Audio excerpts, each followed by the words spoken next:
Sir, can you please stop for a moment and answer a few questions? I haven't done anything wrong. Why am I being stopped? Do you know why I pulled you over? I was just leaving my office. That's it. Please explain the reason for this stop. It seems completely unnecessary. We need to clarify the situation before... The humid air hung heavy over Viridian City on the evening of October 27th, a thick blanket of unspoken tension that often settled with the dusk. It was 7:47 p.m., and the streetlights were just beginning to hum to life, casting long, distorted shadows down Elmwood Avenue. For attorney Lena Thorne, it was just another Tuesday, a late departure from her downtown office, her mind still dissecting the intricacies of a complex civil rights brief. For Officer Miles Corbin, badge number 412, it would be the evening his career imploded, captured in stark, unforgiving detail by the small lens of a body-worn camera. Miles Corbin had accumulated a staggering 11 complaints in his brief 18-month tenure with the Viridian City Police Department.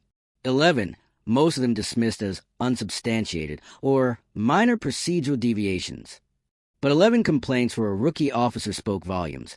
A crescendo of red flags ignored, a pattern of behavior allowed to fester. On this night, those complaints, that history, would collide with Lena Thorne, a woman whose professional standing, whose very identity, should have shielded her from such an encounter, yet instead became the catalyst for its biased escalation. Lena Thorne, a partner at one of the most respected law firms in the state, a legal mind celebrated for her meticulous approach and unwavering commitment to justice, found herself treated not as the esteemed professional she was, but as a suspect, a threat, a person whose very presence was deemed out of place. This wasn't merely a misunderstanding. It was a systemic failure, a stark illustration of how quickly privilege can be stripped away when prejudice takes the wheel. Before we continue, where are you watching from? Drop a comment below and let us know. Your engagement fuels these stories, ensuring that the critical conversations around accountability and justice continue to resonate far beyond these pixels. Viridian City, a sprawling metropolis nestled against the winding currents of the Seminole River, was a city of contrasts. Its gleaming financial district, where Lena Thorne's office occupied the 30th floor of the prestigious Sterling Tower, gave way to historic neighborhoods lined with brownstones and ancient oaks. It was in one of these quiet, tree-lined streets, just blocks from her own apartment in the well-established Cedar Ridge district, that the incident unfolded. The air was still, save for the distant wail of a siren and a faint smell of jasmine wafted from manicured gardens. The sky, a bruised purple, threatened rain, adding a brooding atmosphere to the unfolding drama. Lena Thorne wasn't just any lawyer. She was a beacon of achievement, a testament to relentless dedication and intellectual prowess. Born and raised in the heart of Viridian City, she had navigated a challenging upbringing with a singular focus on education. Her academic journey began at Viridian High, where she graduated valedictorian, earning a full scholarship to Yale University. There, she double majored in political science and African American studies, graduating summa cum laude. Her ambition, however, didn't stop at an undergraduate degree. She pursued her Juris Doctor at Harvard Law School, where she excelled, earning a coveted spot on the Harvard Law Review and graduating in the top 5% of her class. Her career trajectory was equally meteoric. She began as a clerk for a federal judge, then joined the venerable firm of Sterling and Hayes, specializing in constitutional law and civil rights litigation. By her early 30s, she had made partner, a feat rarely achieved by someone her age, let alone a black woman in a predominantly white, male-dominated field. She had successfully argued cases before the state Supreme Court, earning accolades like the American Bar Association's Young Lawyer of the Year award just 2 years prior. Her most recent triumph involved a landmark class action suit against a major corporation for discriminatory hiring practices, securing a multi-million-dollar settlement for the plaintiffs. Lena Thorne didn't just occupy a position of power and influence. She had earned it every single step of the way, through sheer talent, hard work, and an unyielding commitment to justice. Officer Miles Corbin, by stark contrast, had a professional record that painted a disturbing picture of disregard for protocol and propensity for aggressive, often racially charged encounters. His 18 months on the force were punctuated by a series of complaints that, while individually dismissed, collectively revealed a clear and troubling pattern. His first formal complaint surfaced just 3 months into his probationary period on April 12th of the previous year, during a routine traffic stop in the predominantly black Northwood district. Corbin pulled over Marcus Bell, a 28-year-old software engineer, for a broken taillight. According to Bell's sworn statement, and partially corroborated by dashcam footage, Corbin escalated the interaction without provocation, demanding Bell exit his vehicle, despite Bell presenting his license and registration immediately. Corbin reportedly used racially coded language, questioning Bell's presence in a nice car in that neighborhood. The complaint alleged excessive force when Corbin forcibly removed Bell from the car, twisting his arm behind his back, resulting in a sprained wrist. Internal Affairs reviewed the footage, but due to a technical glitch at a crucial moment, the complaint was deemed unsubstantiated, and Corbin received only a verbal warning for improper tone. 6 months later, on October 5th, Corbin was involved in another incident, responding to a noise complaint at a college party near the university campus. He was accused by multiple students of using unnecessary force to break up the gathering. Witnesses stated Corbin deployed pepper spray into a crowd that was already dispersing, striking 2 bystanders who were not resisting. One of the victims, a 19-year-old student named Chloe Davis, suffered an asthma attack requiring hospitalization. The department found Corbin's actions to be within policy for crowd control, despite conflicting witness accounts and Davis's medical report. He was advised to exercise more discretion, a recommendation that carried no disciplinary weight. A third complaint, perhaps the most telling, emerged on February 18th of the current year. Corbin and his partner were called to a local convenience store following a report of shoplifting. The suspect, a 16-year-old black teenager named Jamal Hayes, was apprehended by store security before officers arrived. While Hayes was already handcuffed and compliant, Corbin reportedly subjected him to a prolonged, aggressive search, emptying his pockets onto the floor and making disparaging remarks about his family and neighborhood. The complaint, filed by Hayes' public defender, cited racial profiling and humiliation. Internal Affairs again reviewed the incident, but because Hayes was indeed found with stolen candy, Corbin's actions were rationalized as thorough investigation, and the complaint was closed without action. The pattern was clear: a tendency towards escalation, a disregard for de-escalation tactics, and a consistent application of aggressive tactics, particularly against individuals of color, all while remaining shielded by departmental interpretations of policy. These incidents, brushed aside by the system, laid the groundwork for the inevitable confrontation that would define Officer Miles, Corbin's career. The call came in at 7:35 p.m. Dispatch radioed out a suspicious person report. Female, approximately 5 feet 7 inches, dark clothing, carrying a bag, walking eastbound on Elmwood near Cedar Ridge. Caller stated subject appears to be loitering and doesn't look like she belongs. The description was vague, generic, and instantly raised red flags for any officer trained in identifying racial profiling. Doesn't look like she belongs, a phrase that has time and again been used to justify the targeting of black individuals in predominantly white or affluent neighborhoods. Lena Thorne, completely unaware of the broadcast, was precisely where she belonged, walking home. She had just finished a marathon session, finalizing a crucial motion, a late dinner consisting of a lukewarm salad eaten at her desk.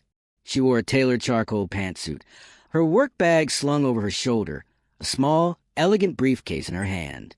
Her AirPods were in, a podcast on constitutional law playing softly, a familiar soundtrack to her nightly decompression. Her mind was still buzzing with legal arguments, anticipating the next day's court filings. She wasn't loitering. She was walking with purpose, her pace brisk, her thoughts miles away from the quiet street she traversed. Then, the sudden flash of blue and red in her periphery. A patrol car pulled up sharply beside her, the tires hissing on the damp asphalt. The window rolled down, revealing Officer Miles Corbin, his expression already hardened, his hand resting on his service weapon. "Evening, ma'am," Corbin began, his voice clipped, devoid of courtesy. "Can I ask what you're doing out here?" Lena removed her AirPods, a polite but firm smile on her face. "Good evening, officer. I'm walking home. My apartment is just 2 blocks down." This isn't your neighborhood, is it?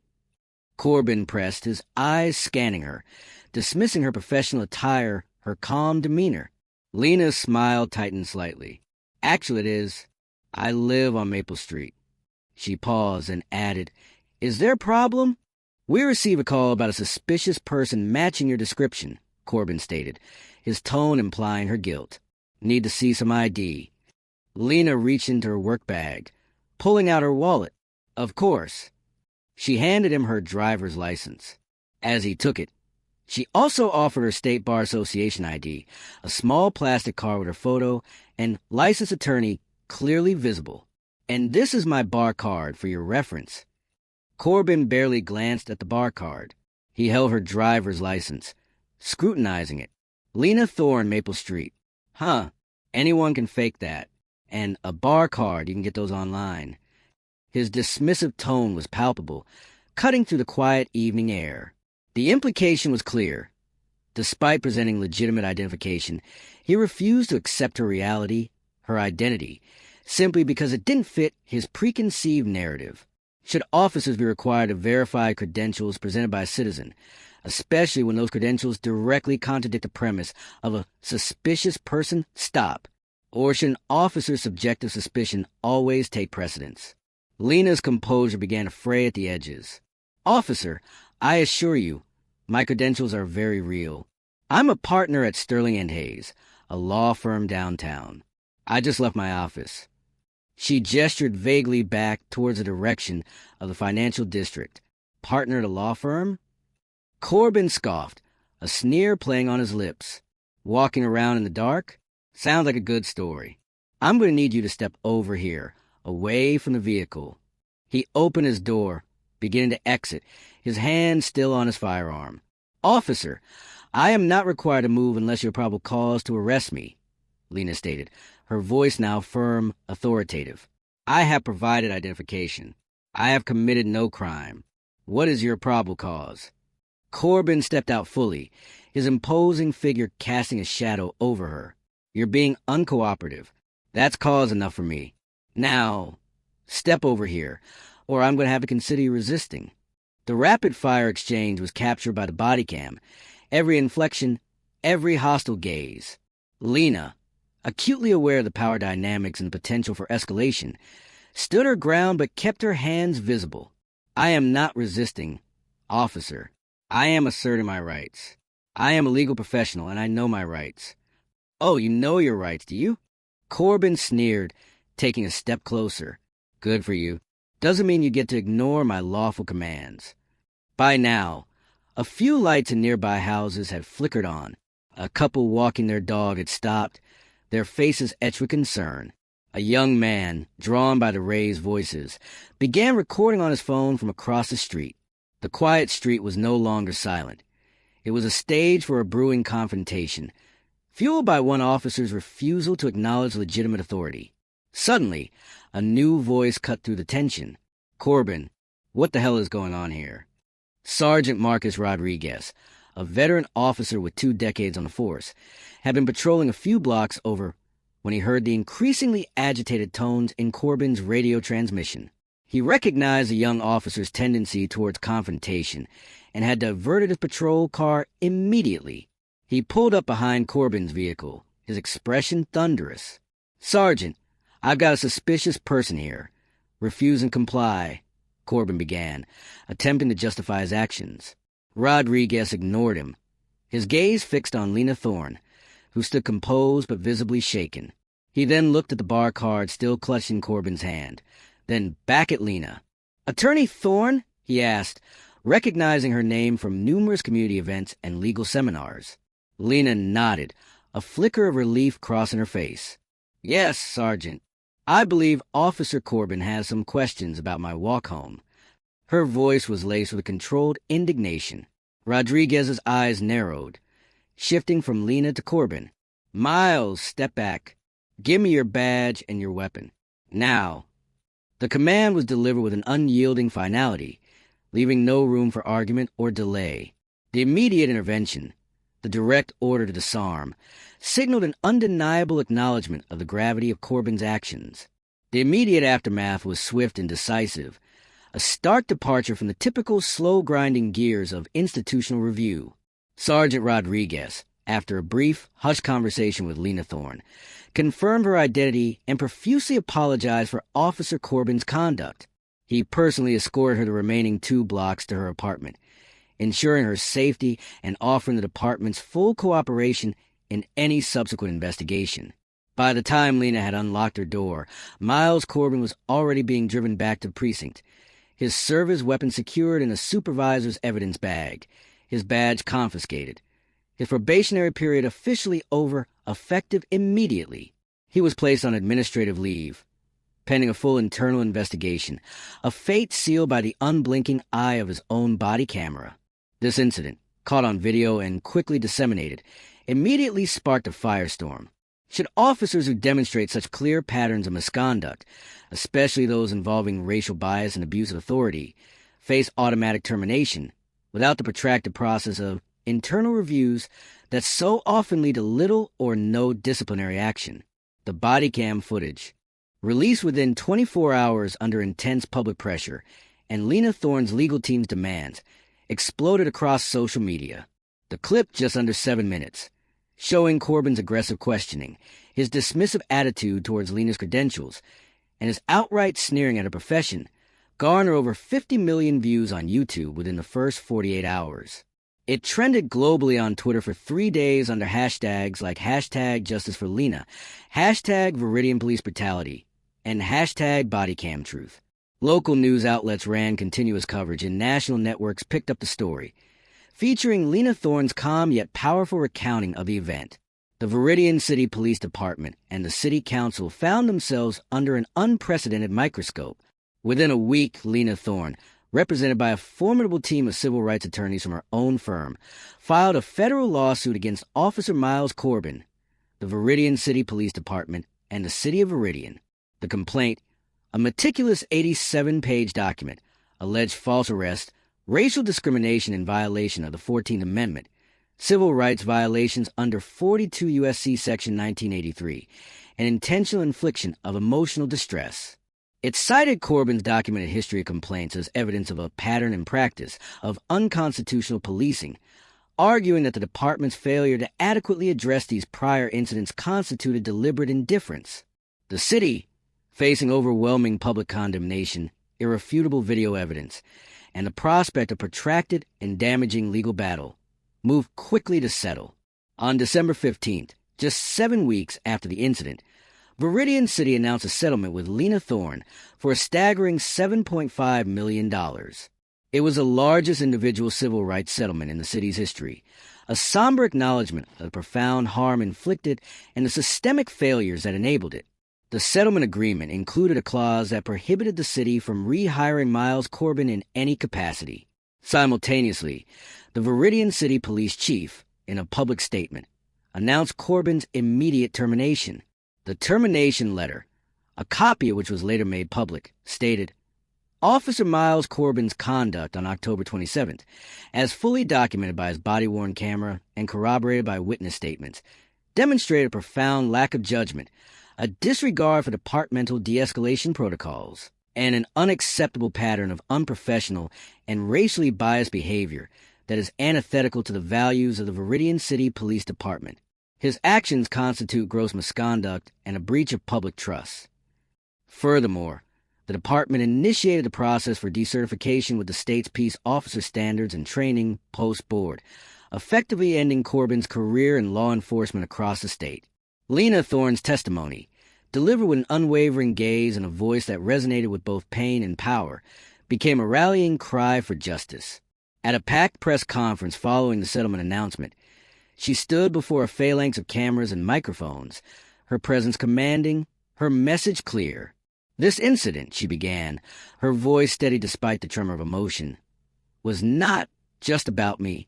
It was about the insidious nature of bias, about the arbitrary power wielded by those sworn to protect, and about the systemic failures that allow such power to go unchecked.